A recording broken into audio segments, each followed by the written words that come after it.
Hai bro, selamat datang di broadcast UYM. Informasi dapat dicari, tapi informasi detail ini hanya di Broadcast Universitas Yasin Madani.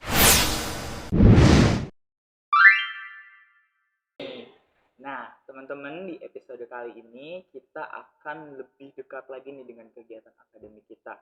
Nah, apalagi buat kalian nih ya, yang mau melanjutkan studi dan mungkin yang mau cari beasiswa ke luar negeri atau kerja ke luar negeri, atau buat kalian yang hanya sekedar untuk belajar bahasa saja.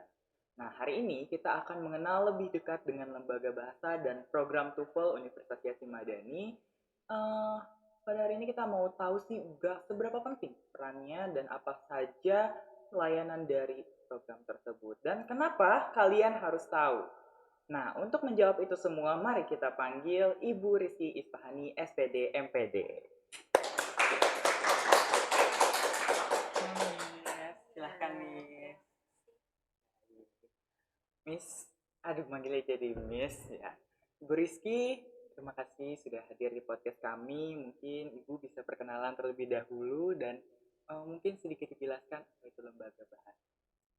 Baik, perkenalkan nama saya adalah Rizky Isfahani, SPD MPD. Saya biasa dipanggil Miss Iki oleh rekan dan mahasiswa saya. Kemudian saya adalah seorang dosen di Universitas Yasin Madani yang mempunyai kewajiban melaksanakan Tridharma Perguruan Tinggi. Tridharma Perguruan Tinggi meliputi pendidikan, kemudian penelitian, dan pengabdian kepada masyarakat. Dan kami sebagai dosen di akhir semester harus isi BKD. BKD adalah beban kerja dosen yang sebelumnya sudah saya sampaikan terdiri dari pendidikan, penelitian, dan pengabdian kepada masyarakat.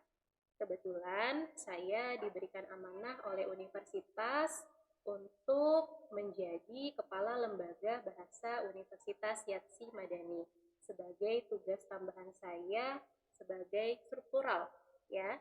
Jadi dosen itu bisa memiliki tugas fungsional dan juga tugas struktural. Kebetulan saya diberikan tambahan tugas struktural dan saya berusaha menyeimbangkan diri antara tugas fungsional saya sebagai seorang dosen dan juga tugas tambahan saya struktural sebagai Kepala Lembaga Bahasa Universitas Yasin Madani. Berarti Miss Iki sebagai Kepala Lembaga Universitas Yasin Madani. Oh iya teman-teman, disclaimer sedikit ya, Miss Iki ini mengajar juga di kelas saya. Jadi untuk Miss Iki saya di sini memanggil Miss Iki dengan Miss Iki. Nggak apa-apa ya Miss ya? Boleh, silakan. Baik, terima kasih Miss. Nah, oke, Miss Iki di sini sebagai kepala lembaga di Universitas Yasin Madani. Saya mau tanya nih Miss, lembaga bahasa itu sebenarnya apa sih Miss? Boleh dijabarkan lagi? Oke, baik. Jadi lembaga bahasa adalah tempat untuk pelatihan dan tes bahasa. Ya. Dan untuk tes bahasa terdiri dari beberapa bahasa. Contohnya adalah bahasa Indonesia, kemudian bahasa Inggris, bahasa Jepang, bahasa Jerman, bahasa Arab, dan lain sebagainya. Contohnya kita sebagai warga negara Indonesia sebenarnya ada tes bahasa yang masih belum banyak diketahui. Apa itu, Miss? Ya, jadi tes bahasa dalam bahasa Indonesia adalah BIPA. BIPA? Ya, iya. Jadi BIPA adalah tes untuk penutur asing. Jadi biasanya digunakan oleh universitas yang di dalamnya ada mahasiswa asing. Seperti itu. Jadi tes BIPA untuk mengetahui kemampuan berbahasa Indonesianya apakah sudah baik atau belum. Karena harapannya untuk mahasiswa asing yang studi lanjut di Indonesia memiliki kemampuan berbahasa Indonesia yang baik dan benar. Begitu. Namun kalau kita belum ada tes BIPA karena memang pada saat ini masih belum ada mahasiswa asing ya, belum ada mahasiswa asing yang ada di Universitas Yasin Madani. Kemudian selanjutnya untuk bahasa Inggris ada tes TOEFL, selanjutnya ada tes IELTS, ada tes TOEIC ya. Dan untuk saat ini memang fokusnya lembaga bahasa sedang melakukan kegiatan pelatihan dan tes TOEFL prediction. Mungkin Hmm. saya sedikit menjelaskan ya Boleh berkaitan Miss? dengan TOEFL ya. What is TOEFL? Jadi TOEFL adalah Test of English as Foreign Language ya. Test of English as Foreign Language adalah tes bahasa Inggris sebagai bahasa asing. Nah, di Indonesia saat ini bahasa Inggris adalah bahasa asing, bukan bahasa kedua. Oleh karena itu, tes TOEFL memang biasanya digunakan di akhir perkuliahan atau berdasarkan kebijakan dari universitas masing-masing sebelum mahasiswa melakukan kegiatan akhir di perkuliahan mereka. Contohnya untuk syarat sebagai tugas akhir atau misalnya syarat untuk yudisium dan lain sebagainya. Saya melaksanakan kegiatan ini sudah dari tahun 2013 kalau tidak salah ya, waktu 2013. saya pada saat itu S1 di salah satu universitas negeri yang ada di Provinsi Banten, Untirta. Jadi sebenarnya kegiatan ini bukanlah kegiatan yang baru, tetapi Hmm. memang sudah banyak dilakukan oleh berbagai universitas. Dan Gitu. kita sebagai universitas yang baru berdiri 3 tahun, tentunya kita juga harus bisa mengikuti perkembangan tersebut. Seperti itu. Nah, Miss, untuk lembaga bahasa sendiri itu berdiri dimulai dari kapan sih Miss di Universitas Yassin Madani ini? Oke, baik. Untuk lembaga bahasa didirikan pada tanggal 31 Agustus 2023. Jadi sebenarnya masih balita untuk lembaga bahasa, Hmm. begitu ya. Masih bawah 5 tahun usianya, ini masih baru, masih berusia 1 tahun 11 bulan ya. Jadi memang pada saat itu di tanggal 31 Agustus 2023 kebetulan waktunya bertepatan dengan dilantiknya saya sebagai Kepala Lembaga Bahasa. Dan untuk usianya saat ini masih 1 tahun 11 bulan. Jadi memang masih banyak yang harus kami pahami, kami pelajari, dan tentunya kami lakukan untuk kemajuan dari kampus kita yaitu Universitas Yassin Madani. Baik, berarti nah di Agustus nanti lembaga bahasa anniversary ke yang 2 tahun ya Miss ya. Ya, betul, baru 2 tahun. Oke, Miss. Tadi program kerjanya itu meliputi dari TOEFL, terus TOEIC, satu lagi apa tadi Miss? Untuk saat ini kita fokusnya terhadap TOEFL prediction Oh, TOEFL ya. prediction. Kenapa ditambahkan kata prediction? Karena Mm-mm. memang saat ini kita masih fokus untuk internal universitas saja. Seperti Gitu. itu. Kedepannya tidak menutup kemungkinan untuk kita mengembangkan diri Mm-mm. untuk tes yang lain. Contohnya adalah TOEIC ya. TOEIC. TOEIC. Dan berikutnya adalah tes IELTS. Oh, Gitu. IELTS. Dan untuk saat ini mahasiswa semester akhir yang sedang melakukan kegiatan pelatihan dan TOEFL prediction di Lembaga Bahasa Universitas Yassin Madani memang fokusnya melakukan kegiatan TOEFL ya, TOEFL prediction. So, Baik. Oke, Miss. Saya mau nanya lagi nih, Miss, di pertanyaan selanjutnya. Eh, Oke, kalau begitu, Miss, sebenarnya penting banget nggak sih, Miss, TOEFL untuk mahasiswa Universitas Madani sendiri? oke, baik. Kalau menurut saya penting ya. Seperti yang kita ketahui bahwa bahasa Inggris adalah bahasa internasional ya. Betul, Miss, betul. English is international language ya. Bahasa Inggris adalah bahasa internasional. Otomatis ketika kita mempelajari bahasa internasional akan memudahkan kita to communicate each other, untuk berkomunikasi satu sama lain. Misalnya nanti Nak Ilham punya kesempatan mendapatkan beasiswa ke luar negeri Amin, misalnya. amin. Kalau sudah terbiasa menggunakan bahasa Inggris, tentunya dapat memudahkan Ilham untuk berkomunikasi dengan orang-orang di luar negeri selain orang-orang dari negara kita yaitu negara Indonesia. Betul. Namun harus kita pahami juga bahwa walaupun kita mempelajari bahasa asing, kita juga harus tetap fokus terhadap bahasa kita sendiri yaitu bahasa Indonesia. Ya, itu adalah bahasa yang wajib kita pahami yang pertama sebelum kita memahami dan mempelajari bahasa asing. Iya, betul. Gitu. Kadang kan ada ya, Miss, ya, beberapa warga Indonesia malah yang tidak bisa berbahasa Indonesia ketika dites nilai bahasa Inggrisnya lebih tinggi daripada bahasa Indonesianya. Nah, iya benar. Jadi memang kita tetap yang utama adalah bahasa Indonesia, namun ketika kita sudah mempelajari bahasa Indonesia, kita juga tidak boleh menutup diri untuk mempelajari bahasa yang Iya, lain ya, betul. karena kan sekarang sudah Go internasional. digitalisasi, Iya, globalisasi, kemudian internasional dan lain internasional. sebagainya, itu yang harus dipahami oleh kita semua. Berhubung tadi ke luar negeri, saya mau tanya nih Miss ya, kebutuhan TOEFL di luar sana tuh bagaimana sih Miss? Apakah TOEFL masih menjadi standar akademik yang penting saat ini?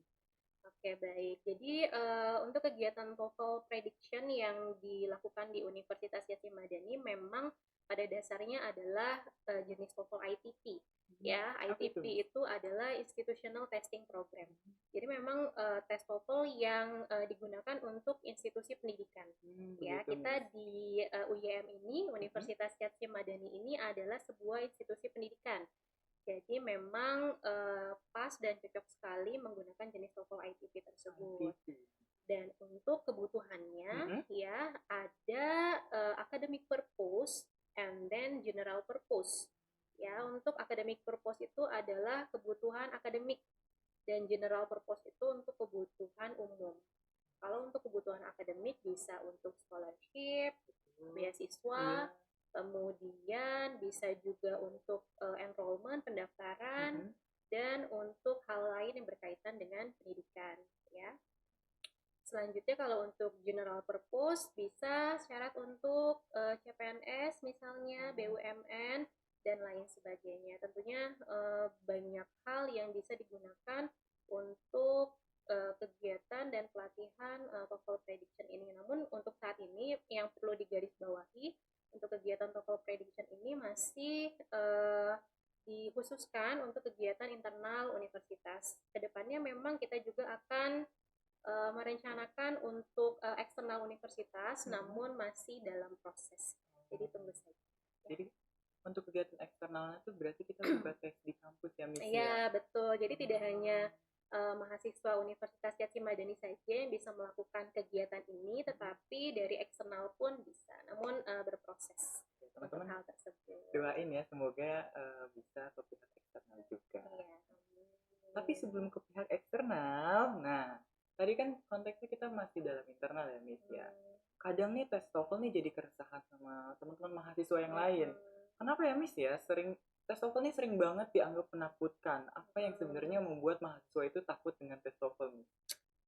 Kalau menurut saya yang membuat mahasiswa takut mungkin karena mereka terlalu overthinking. Overthinking, wah Iya. Gen Z sekali overthinking. Iya, overthinking terlebih dahulu gitu ya dari awal, padahal belum mencoba gitu.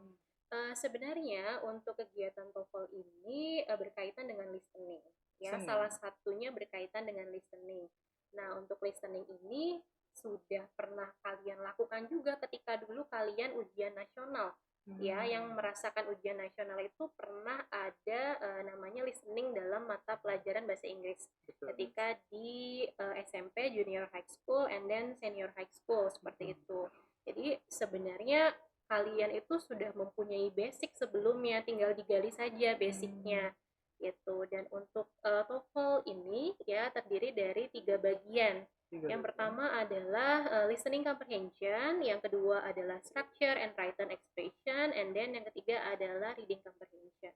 Gitu. Jadi ada listening, kalau listening itu kan mendengarkan. Ya, betul, ya, kalau structure itu berkaitan lebih kepada struktur kalimat, tata bahasa. Grammar ya Miss ya? Iya, betul, grammatical. And then yang terakhir adalah reading comprehension, itu berkaitan dengan bacaan. Cara membaca yang baik dan benar. Gitu. Nah, berarti sekarang nih yang sedang melakukan TOEFL ini adalah mahasiswa tingkat akhir ya Miss ya? Ya, untuk saat ini kebijakannya untuk mahasiswa tingkat akhir ya yang ada di Universitas Yassin Madani. Nah, bagaimana sih tren mereka nih, kayak mereka tuh apakah ada yang kayak aku pengen banget nih, aku mau dapat nilai sekian atau kayak atau malah tadi Miss yang kayak takut banget gitu. Gimana Miss menurut Miss mahasiswa di Universitas Yassin Madani ini? Kalau ditanya mahasiswa secara keseluruhan sebenarnya beragam ya. Beragam, iya gitu. Pasti ya Miss ya. Iya beragam, namun tidak ada salahnya mencoba. Gitu. Kalau kalian tidak mencoba, kalian tidak akan tahu hasilnya seperti apa. Gitu. Dan kita juga sebenarnya dalam proses pembelajaran berusaha serius sambil santai. Gitu. Ya, jadi berusaha untuk membuat peserta ini nyaman dalam melakukan kegiatan ini. Selanjutnya kalau mereka sudah nyaman, mereka sudah senang dengan pelatihnya, mereka sudah senang dengan teachernya atau lecturernya, menurut saya akan lebih mudah mereka dalam memahami kegiatan tersebut atau pelajaran tersebut gitu. Terima kasih. Jadi untuk belajar tuh belajar santai tapi serius ya Miss ya. Terus slow but sure. slow but sure dan diberi kenyamanan. Iya. Tapi bukan konteks kenyamanan terus jatuh cinta ya teman-teman ya. Iya, kalau jatuh cinta mungkin Ilham yang sedang jatuh cinta ya. Sepertinya betul sih Miss ya. Oh gitu. Oke Miss. Nah Miss, berkaitan tadi dengan tes TOEFL dan juga partisipasi yang beragam ya Miss ya. Nah, tapi saya tuh pernah ngedengar mitos-mitos Miss. Mitos-mitos terkait tes TOEFL. Nah, seperti kayak tes TOEFL tuh buat anak yang pinter-pinter aja, atau tes TOEFL tuh mahal dan juga sebagainya lah Miss ya. Itu pendapat Miss bagaimana? Oke, baik. Tes TOEFL hanya untuk orang-orang pintar saja. Menurut saya tidak seperti itu ya. Karena kalau menurut saya pribadi, semua orang itu sebenarnya bisa. Cuma perbedaannya ada yang mau dan tidak. Ada yang malas dan tidak malas. Ya, jadi sebenarnya kembali lagi kepada diri kita masing-masing. Kalau kita sudah punya keinginan, kita sudah punya niat, kita sudah punya will, tentunya lakukan saja, jalani saja gitu. Ikhtiar dan tawakal gitu. Ikhtiar itu kan berusaha sambil berdoa ya. Kemudian setelah kita berusaha dan berdoa, sisanya kita harus tawakal, menyerahkan semuanya kepada Allah gitu. Jadi jalanin aja. Jalanin aja dulu, baik Miss. Miss, saya mau nanya lagi. Banyak banget ya Miss dari tadi nanya mulu. Boleh, nggak Nggak apa-apa. Kan biasanya apa. saya yang menanya di kelas. Oh iya, Sekarang biasanya gantian. biasanya Miss Iya. yang nanya pakai bahasa Inggris lagi guys. Iya. Oke. Miss, ada nggak sih tips belajar tadi kan udah ikhtiar, tawakal. Namun kan kalau kita nggak belajar, nggak mencoba berusaha sebelum tes TOEFL nih Miss nih. Apa sih saran dari Miss untuk mereka yang mau tes TOEFL terus belajar mandiri yang bisa diterapin di kehidupan sehari-hari? Oke, baik. Sebenarnya pahami dulu ya kegiatan TOEFL ini ada apa saja. Seperti yang Betul. sudah saya sampaikan sebelumnya, ada 3 sesi dalam kegiatan TOEFL ini. Yang pertama adalah listening comprehension, yang kedua adalah structure and written expression, dan yang ketiga adalah reading comprehension. Dan ketika melakukan pelatihan di Lembaga Bahasa Universitas Syedzi Madani, ada beberapa tahap yang dilakukan oleh mahasiswa. Yang pertama adalah pretest. Gitu. Jadi kami memang ingin mengetahui kemampuan mahasiswa before treatment terlebih dahulu. Betul. Gitu. Ada sedikit penjelasan dari kami, namun tidak banyak pada saat pretest. Dan setelah itu mereka langsung melakukan tes secara mandiri karena memang dilakukannya di lab bahasa. Jadi punya komputer masing-masing per mahasiswa dengan headphone-nya masing-masing begitu. Selanjutnya di hari berikutnya adalah treatment, tetapi tidak langsung di hari berikutnya sebenarnya karena biasanya kami melakukan kegiatan ini dalam 1 minggu itu 4 kali Sesi ya Miss? per sesi. Jadi kalau untuk yang sesi pertama itu biasanya dilakukan di hari Senin, kemudian sesi yang kedua di hari Rabu, sesi yang ketiga di hari Jumat, dan sesi yang terakhir itu di hari Sabtu. Untuk sesi yang pertama adalah pretest, before treatment seperti yang sudah saya sampaikan sebelumnya. Kemudian sesi yang kedua adalah treatment ya, berkaitan dengan pelatihan untuk treatment. Berikutnya adalah post test dan yang terakhir adalah final test gitu. Oke Miss, nih boleh nggak sih Miss kita downbreak sedikit menggunakan bahasa Inggris nih? Can I? Yes, of course. Okay, Miss. I wanna ask to you, to Miss Iki, have you have a suggestion for aduh, yang lupa jadinya. Ada nggak sih? Apa bahasa Indonesia aja kalau misalnya Miss, ada pesan gak sih Miss untuk mahasiswa di Universitas Syedzi Madani yang masih ragu-ragu nih untuk teman-teman semester akhir yang masih ragu-ragu atau yang masih takut tadi Miss untuk ikut program TOEFL di lembaga bahasa? Ya, mencoba gitu, because life is never ending learning process. Ya, according to me, life is a never-ending learning process. Ya, jadi hidup itu adalah proses belajar yang tidak pernah berakhir. Ya, jadi jangan pernah menganggap bahwa kita ini udah bisa, kita ini udah paling pintar, kita ini udah paling cerdas. Sebenarnya masih banyak loh yang lebih dari kita. Gitu. Oleh karena itu, ketika kita misalnya menghadiri suatu pelajaran perkuliahan gitu, kita harus mengosongkan botol kita. Dikosongin botolnya agar kita bisa menyerap ilmu dengan maksimal. Betul. Seperti itu.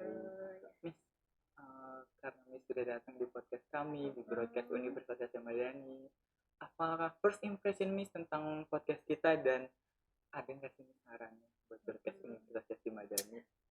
Menurut saya kalian keren ya, dan membuat saya menjadi apa ya, menjadi happy gitu ya bertemu dengan kalian, anak-anak muda yang mempunyai kreativitas tinggi. Namun yang perlu kalian ingat dan harus kalian pahami, ini adalah kegiatan di luar perkuliahan. Betul. Ya, kalian juga harus tetap memperhatikan akademik kalian karena ada akademik dan non akademik. Betul. Dan yang paling baik adalah segala sesuatu yang seimbang atau balance. Jadi kalian di kelas bisa mengikuti pelajaran dan perkuliahan, dan di luar kelas kalian juga bisa memiliki kreativitas yang tinggi, salah satunya di broadcast UYM ini. Gitu. Terima kasih Miss atas sarannya. Oke Miss. Nah, kita udah di penghujung acara. Kali ini kita udah senang banget bicara dengan Lembaga Bahasa Universitas Madani dengan Miss Iki. Kita udah tahu tentang TOEFL, saran-saran dari Miss Iki. Dan buat teman-teman mahasiswa semester akhir yang mau TOEFL, jangan ragu, jangan takut. Semuanya itu berproses dan kalian semua harus jalankan. Betul ya Miss? Betul ya? Betul sekali. Oke, Miss, kira-kira ya Miss ya, siapa yang bakal diundang nih sama broadcast Universitas Madani? Buat teman-teman yang nonton pada kali ini boleh ya komen di bawah atau DM kita di media sosial kita @broadcastUYM. Miss sedikit aja dulu, itu dulu Miss baru. Aduh. Mungkin itu dulu aja kali Miss ya episode kali ini. Mungkin bisa disambung di episode selanjutnya. Terima kasih Miss atas kehadirannya. Pasti Miss sibuk sekali Miss. Tentunya saya tetap bisa meluangkan waktu untuk broadcast UYM. Waduh. Terima kasih Miss. Mungkin sedikit ya dari saya ada untuk question? broadcast UYM. Ada ini quotes? Bukan quotes sih, sebenarnya lebih ke saran untuk broadcast UYM agar lebih keren ke depannya. Baik Miss. Oke. Menurut saya broadcast UYM ini adalah suatu wadah bagi anak-anak muda yang mempunyai kreativitas yang tinggi dan luar biasa. Dan saran saya untuk broadcast UYM tentunya tetap bisa memberikan informasi yang baik, informasi yang akurat, dan kalian harus berusaha bersikap objektif ya dalam menyampaikan suatu informasi. Ada subjektif dan ada objektif. Harapan saya kalian bisa profesional dan bersikap objektif dalam penyampaian berita.